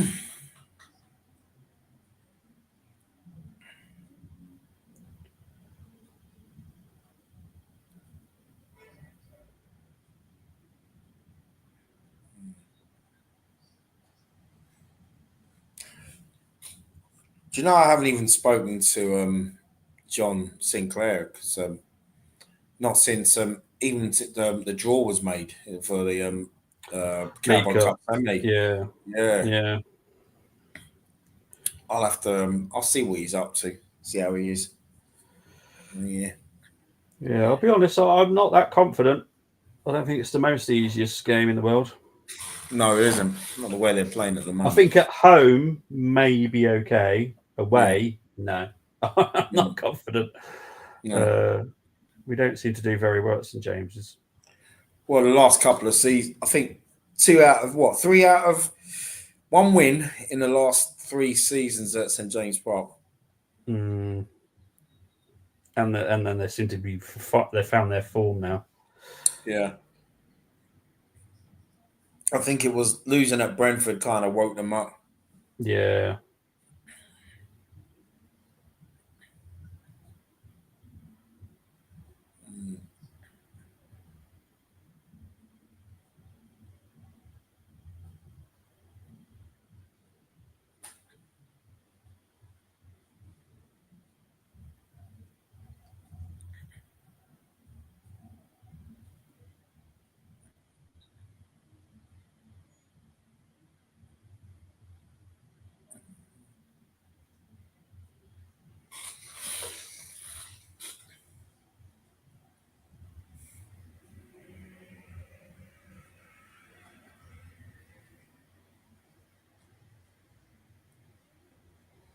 So there's not much really happening at the moment, which is probably not really saying much. No, there isn't. The changes obviously have just killed the game off. Changing 7 players out of 22 is obviously just going to change the whole fluid of the game. Yeah. So unless Brentford get a goal in the next 4 minutes, I think we should be all right. Because the thing is, you don't want to let Brentford get a goal now. Because honestly, this stadium is as small as it is one hell of a beast. It is. Yeah. I've been in the stadium a couple of times. It's a really nice stadium. Yeah. Oh God. But like you say, it is small because it's only just over 17,000 capacity. Yeah, it's not much, but it's designed in the way that it sounds louder than what it should be. That's the architect done it. which is why you've got those strange shapes and kind of stuff. But yeah, that's right. And also you've got, and it's right by Kew Bridge Overground Station. Oh, is it? Yeah, it's right, literally next to it. Oh, okay. Yeah, I think if there was no station there, I think it'd be a lot bigger. To be honest. Yeah. Right, let's see what Chris and JJ have been talking about. So they're having a good old chat about Carlisle. So having the biggest budget in League Two and having League One budget, and we sit bottom of the table is acceptable. Callum Maldini off. Arteta ratings fell to -2,000.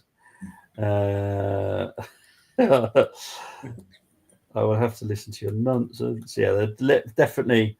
I was enjoying that silent competition between. Well, to be fair, it got to a point where there was nothing really happening. No, exactly. That's what happens when you change so much at once. It just kind of kills the game off a bit. Yeah, We've got final 7 minutes of normal time, and then whatever's the injury time. I'll tell you what, credit to Brentford because they've given it a real go. Oh yeah, definitely. But they always do. Yeah, I love the team. I think they're great. Yeah, same here. Thomas Frank deserves a big club. He really does. Yeah.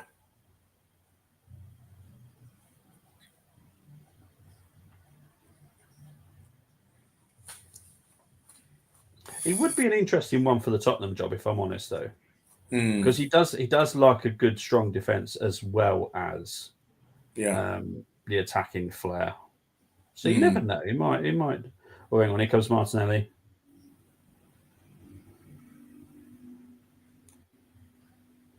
Just going to play down some time here. Back to Flecken. Yeah, that was a bit stupid.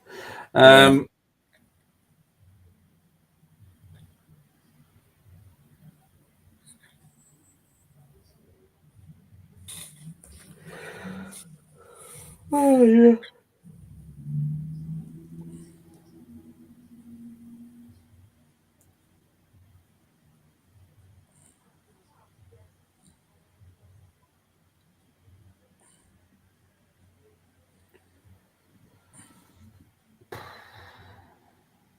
But yeah, honestly, the reason it's so quiet, Chris, because it literally has killed the game.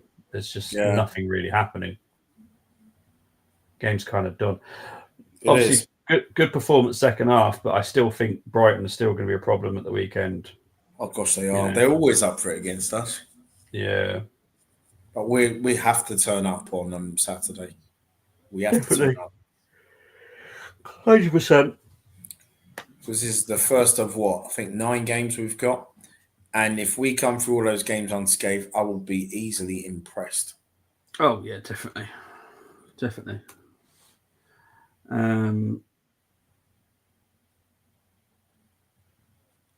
was going to say something now. I can't remember what to say. Oh yeah, reaction. There will be a reaction as quick as I can do it. Basically, I've obviously got to set it up. So as soon as I can do it, there will be a reaction to this game.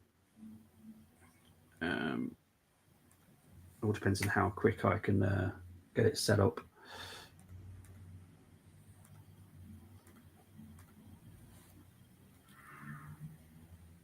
Oh, now Jorginho is going to be coming on now. So that will be for Party, I would assume. Oh, God. If it's for Timber, it probably will be, Yeah, it probably will be. And then Party will go right back. Ugh. Yeah. It's like he just does that to wind up the section of the fan base that, that adores him not. And then you've got those that adore him be like, oh yeah, that's good, mate. He's doing the right thing. Oh yeah.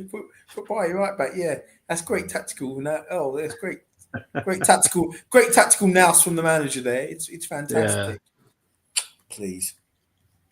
Oh, it's Odegaard. Ooh. I say. That's very defensive in midfield. Is indeed. Jeez.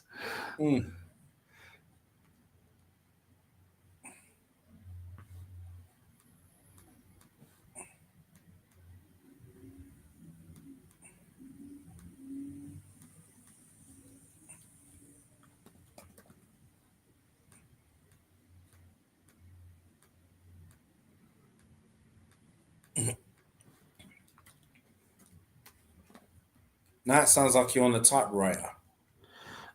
Sorry, mate. It's because I'm trying to get some of it ready now, because I do think I've got probably time to get this show ready now. Whilst just watching it. And I was going to say, people, that Bobby's probably the only person in this area to have a typewriter. To be honest, mate, I don't know who uses one. No, but I'd choose one over any computer anyway, because I love typewriters. Yeah, same. I think my mum, she loved the typewriter. She found it easy to use.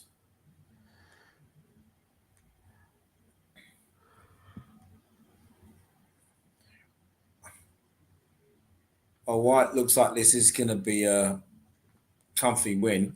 Forgot to say, I saw the last episode this morning, mate. Last ever episode. Oh, I haven't seen it yet. Like I said, I was going to wait, because what I've watched today is I watched the new Beetlejuice today, so that was what I chose today. Yeah, but no, I will be watching that in the next few days. So do not say a thing. No, I won't. But you already knew, didn't you? You already knew before me who goes. Yes. Yeah. How did you find that out? Just the Americans. Oh, yeah, the Americans. They spoke about it. Yeah. But yeah, it's yeah. How long's been given for injury time? Have we found out? Hasn't popped up yet. No, hasn't popped up yet. This game is dead. If you come for all these games, then fair play. But no, I'm not convinced, Chris. I'm the same. I've got darts on Bright versus Bunting on now. That's good. That would be a good game. Yeah. Or good match. First to 5. 4 minutes of injury time.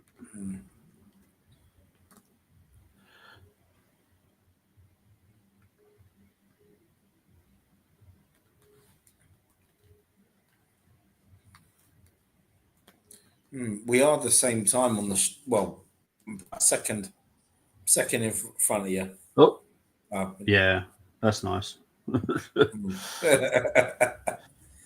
Yeah, I think that because there's been times where I've been, I think maybe 10 seconds ahead, and then if we're on the channel with Derma, I'm like 2 minutes ahead of Ian. Yeah.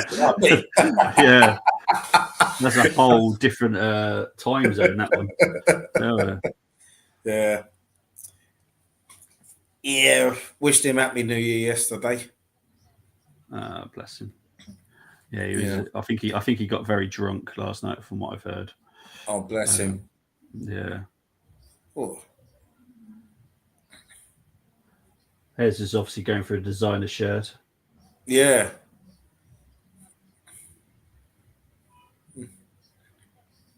Oh, so Jesus is actually coming off. Yeah. Or who came on then? Zinchenko. Hang on. What the hell is he doing up there? Who's Zinchenko? I don't know. Zinchenko's on. That's it. Put him back. Thank you. Jesus. What's that? Zinchenko in midfield? Zinchenko up front? He was up front a minute ago. That ain't happening. Oh, well.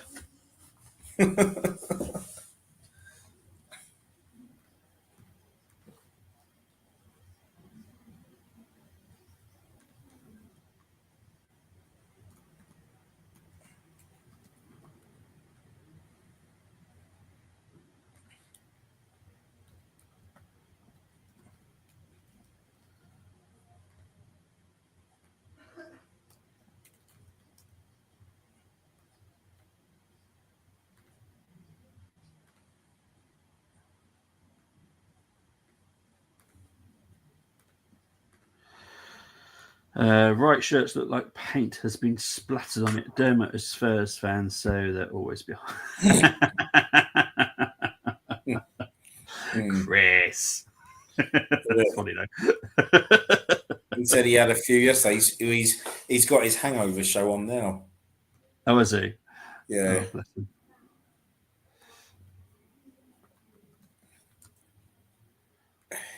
was while I was doing the roast yesterday, he had I saw his live show for a bit, and he was talking about to the Spurs fans in the chat about the best memory of 2024, and he's lucky because I was actually going to put in there the 3-2 win at White Hart Lane.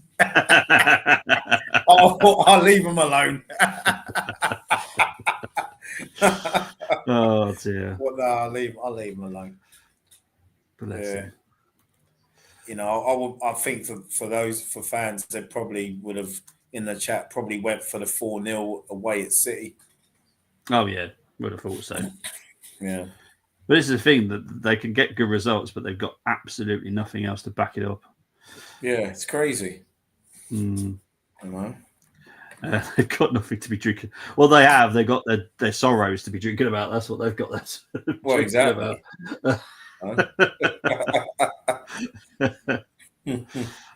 Bless them.